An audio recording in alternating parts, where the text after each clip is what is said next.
Today we will start finite element analysis, first unit. It is brief history. So in 1960s this finite element has been introduced by Clough. Previously 1943 Couret has started some function which is continuous and it is triangular in domain, but that should be piecewise. Piecewise, I want to say, if you take a line, now a line can be made into small several lines, so that is a piecewise function. Now at 1943 Couret has started that, and in Clough in the year 1960 he introduced finite element method. Then later on by Malish, Jacobi, Payon, they started developing this function. Finally 1960s and 1970s, then the finite application method application has been applied to many engineering problems. That is finite element history. Now the next what is finite element method? Why we need for studying this element method. Suppose as we are a civil engineering, we have a large dome. In the dome, definitely we cannot analyze the dome as it is. It will be exact analysis will take time consuming. It also lot of effort should be there. So finite element will give you an approximate analysis. We take the dome into several small rectangles, triangles or curvilinear elements. Depending upon the solution accuracy, we will be applying finite element analysis. Now the next topic of your syllabus is principle of stationary potential energy theorem. What is this principle of variational stationary energy potential theorem? Suppose if you take a body, you apply an external load onto the body, then the body will be in equilibrium. It meant that the externally applied force will be equal to the internal reactions, that is internal strain that encountered by the body. It is same as suppose you have been taking a bucket of water as a load. Now that is the external load for which your body has to carry out the load. It will accustom to carry the load. That is internally it will develop some resistance or give some energy to carry the load. That is the internal. Similarly, the same principle, variational potential energy theorem, it says delta pi equal to 0. Delta pi is nothing but it is the total internal energy, external energy. This thing has written here, the principle of stationary potential energy states that deformable body structure system is equilibrium under external forces. That is delta pi equal to 0. So the delta pi consists of deformation. See here, U transpose dV, triple integral. Triple integral means it is a volumetric function. U transpose, U is the displacement, that is a function of displacement. Then D is the global displacement into dV volume. So displacements, again triple integral delta V. Delta V indicates small deformation, small volume into load, P into delta V into ds, plus triple integral delta transpose sigma V, that is stress into deflection into volume. So this entire term which indicates the W minus WE, that is workload external.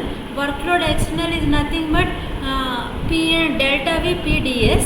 Workload internal will be U transpose D and delta T sigma. That all terms equal to 0. That is principle of potential energy. Now next, actually in finite element method we will be taking into an account how to solve the problem. One way is we will take into finer mesh. That mesh can be taken, suppose you say a line element, small lines we will be taking. Within the small lines, what is the shape function of that small line? Maybe suppose you take a beam element, right? Small beams, cut into small rectangles, we'll have small beams. Now each beam, right, have a shape function. That each rectangle will have a shape function that is dependent on the load that has been resisted by that particular element. Now, like that is one way of approaching finite element analysis. Other way of approaching element analysis is K delta is equal to Q. All of you are aware in your UG courses. K is the stiffness matrix, delta is the deflection, Q is the load applied onto the body. Now, right, K delta is equal to Q. Using that phenomena, we will find the stiffness of the member by we'll take elements. I already told you, small elements. Will be discretizing the entire domain into small elements. Now each element will have its own stiffness matrix. Now local elements. Then globally we will have a global stiffness matrix. Then we will multiply with the deflection into P will give you deflection of the each node or particular member. Now that stiffness method, direct stiffness method, we will be using in finite element method. This is already you have learnt in your UC courses in structural analysis. This direct stiffness method is statically indeterminate type. Now here already I told you Q is equal to K delta P. This QM is equal to KM QM plus QOM. This QM implies P. This is KM QM is K delta plus QOM. That is the deflections. QOM is the vector member characteristic forces which is unknown internal forces. Suppose you have internal forces. In addition to, I told a K delta is equal to Q. Here the equation is given K delta plus QOM is equal to Q. This Q indicates any other internal forces that are occurring into the member that will take into encounter. This is what your direct stiffness matrix is. Now, coming to the next topic of your syllabus is your equilibrium equations. So let us take a parallelepiped element as shown in the figure, right? A cuboid, right? Z-axis in thickness direction, x-axis in horizontal direction, and y-axis in vertical direction. Now coming to the phases, why we should have our equilibrium equation? Suppose we are giving a load to a body, particular say beam, truss, anything, right? Due to the forces you will have bending moment, shear force, deflection, then rotation. So to the applied load in the civil engineering point of view, we will be taking unknowns. The node the node doesn't have bending moment, but the node definitely have some deflection, some rotation. So here thetas and deltas are our unknowns. Suppose you take a three-dimensional body at a particular node. If you have applied a force, then you will have three deltas: delta x, delta y, delta z. That is, the node try to move in x direction, y direction, and thickness z direction. Similarly, to those directions, they will have rotations: theta x, theta y, theta z. Generally, an engineering three-dimensional problem has 6 unknowns. Now, these equilibrium equations will be 3. In x direction one, in y direction another, and z direction another. So 3 unknowns can be solved easily by using these equilibrium equations. The equilibrium equation says that the stresses, the forces due to the external forces, the internal forces again will be in equilibrium. That is, the summation of the all internal forces will be 0. Then only the body will be in equilibrium stable. If not, the body will be dynamic, it will be moving, right? For that, let us know how to develop equilibrium equations in this module. Now, suppose you say always take a plane, xy plane. Now you look at the face OABC. Naturally xy plane. Vertical is y and horizontal is x. This is xy plane. Onto the plane, right? Z is a perpendicular. That is sigma z will be coming. Okay, on xy plane the perpendicular will be sigma z. In your theory of velocity you have already learned that shear stresses and normal stresses. Shear stresses are tau xy, normal stresses are sigma zz. Now tau xy indicates now along the axis, on the axis along the plane, tau xy. So one is along the axis, the other is plane perpendicular to the axis. Similarly, tau zx, that is vertical, z is vertical to the plane, x is along the direction. Suppose I say tau zy, now z is again perpendicular to the plane, y is along the axis, that is my shear stress will be along the y axis. This is how my tau xx represents. As sigma zz, it is directly a normal stress, it is not a shear stress, it will be acting on the plane OABC directly.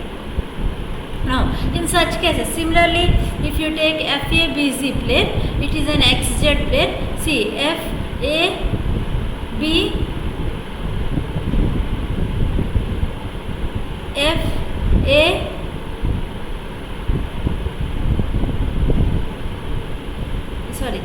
it should be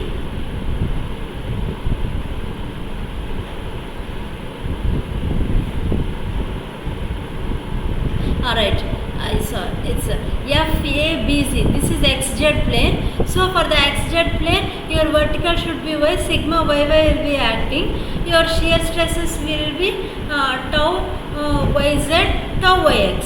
Similarly, the face GBCD, it is a Z, CD is a parallel to Z axis now, so Z plane and Y plane, ZY plane, that is YZ plane, normal stress will be sigma xx. Now if you resolve the forces on each plane, see OABC like this, sigma zz, tau zx, tau zy. Similarly FP plane, I told you now, this is FABC plane, sigma yy, tau sigma, this is tau not sigma, tau yx and tau yz. Similarly OEFA or GBCD plane, it will be sigma xx, tau xy, tau zx. Now I told equilibrium condition, all the forces, summation of all the forces is 0. Here what we will know, this sigma and tau are stresses. How we will get stress into area, you will get as force. That is what we will be taking. So let us take F direction. F direction, you have seen the cube, one face it is sigma x is the stress, other place naturally some extra stress will be there. If you apply the force on the one face, other face definitely stress will be more. That additional stress will be sigma x plus dou sigma x by dou x into dx. This is the additional stress into dy dx. So in x direction, sigma x plus dou sigma x into dx into dou x into area. This is stress into area dy dz. Other face it will be minus sigma x dy dz. Similarly, plus tau xy plus dou tau xy by dou y into dy, dx dz is again the area, minus tau xy dx dz plus tau in the other direction. This is three directions now.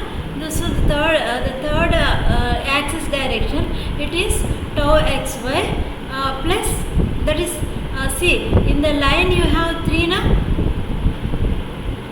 On the x axis, tau zx will be one x axis, then sigma y, that is tau yx is one axis and sigma xx is one axis. Here we are taking these three components only. I told you tau zx plus dou tau xz by dou z into dz, dx dy minus tau xz dx dy plus you have a surface force, it is x bar, a body force, it is x, here it is x, dx dy dz is equal to 0.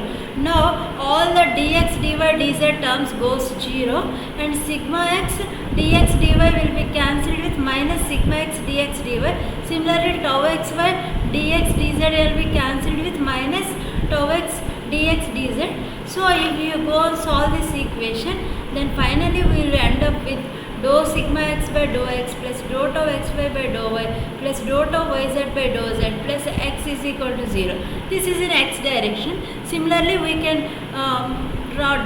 we can write our equilibrium equations in y direction. It is sigma dou y by dou y plus dou tau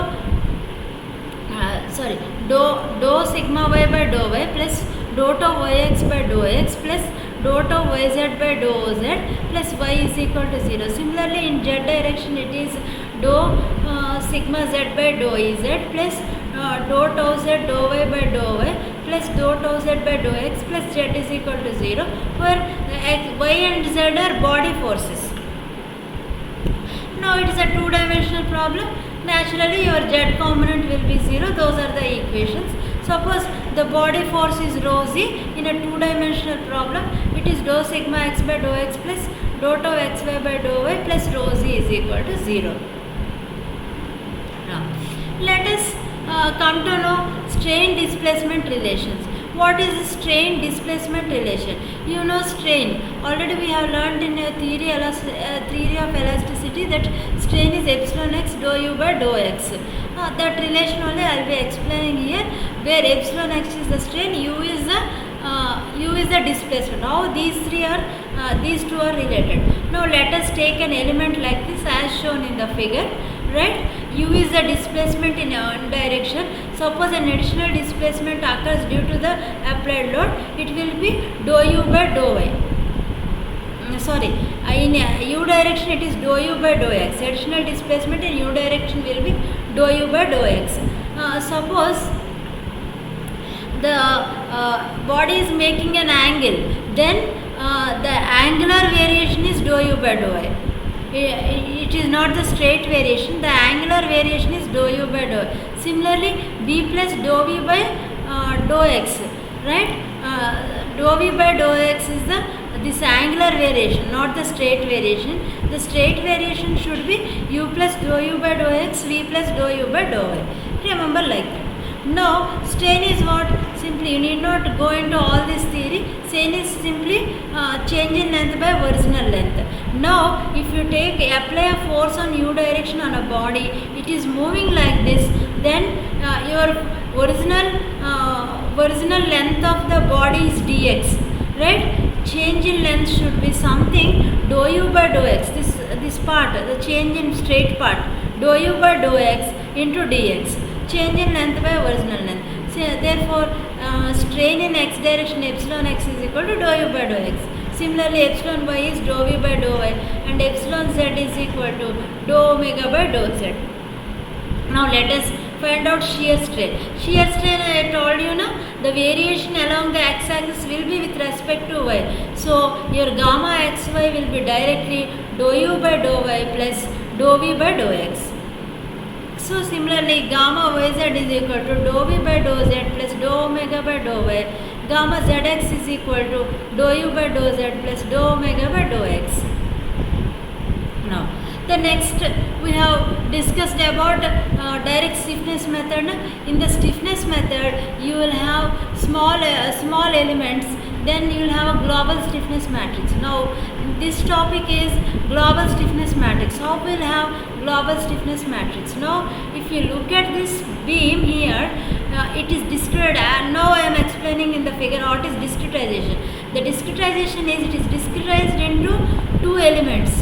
1 and 2 is one element, 2 and 3 is another element. This 1, 2, 3 dots represents nodes. This is what discretization. Now you will have an element stiffness matrix for first element, that is 1 and 2 portion, one element, 2 and 3 is second element. So first element, my stiffness matrix Ke1 is equal to K11, K12, K21, K22. It's very easy. If you are confused, write here 1 and 2 here, 1 and 2 here. The first is row, the second is column. So K11, K12. Then the first is row, K2,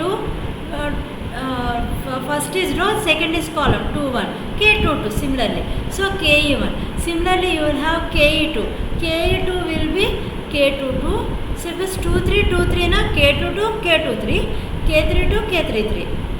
Now global stiffness matrix, you assemble all these matrix K11, K12, K13 is not there, it is 0, but here we can write K13, right? 1, 2, 3, 1, 2, 3 you write. Now again K21 you are having, K22 you are having. but K22 twice you are having, because K22 in Ku1 you are having, in Ke2 you are having. You should add both K22 and have a final K22. Again K23, K31, K32, K33.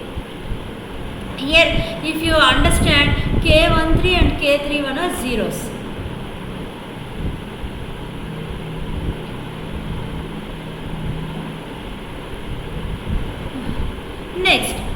Next portion is that you have strains and stresses. Strains, stresses, sigma x, sigma y, sigma z, tau x by tau y z, tau z x. Similarly, stress components are strain components are epsilon x, epsilon by epsilon z, gamma x by gamma y z, gamma z x. This is what you are having in your portion in the first unit. Strain components and stress components, already you have learned that, na?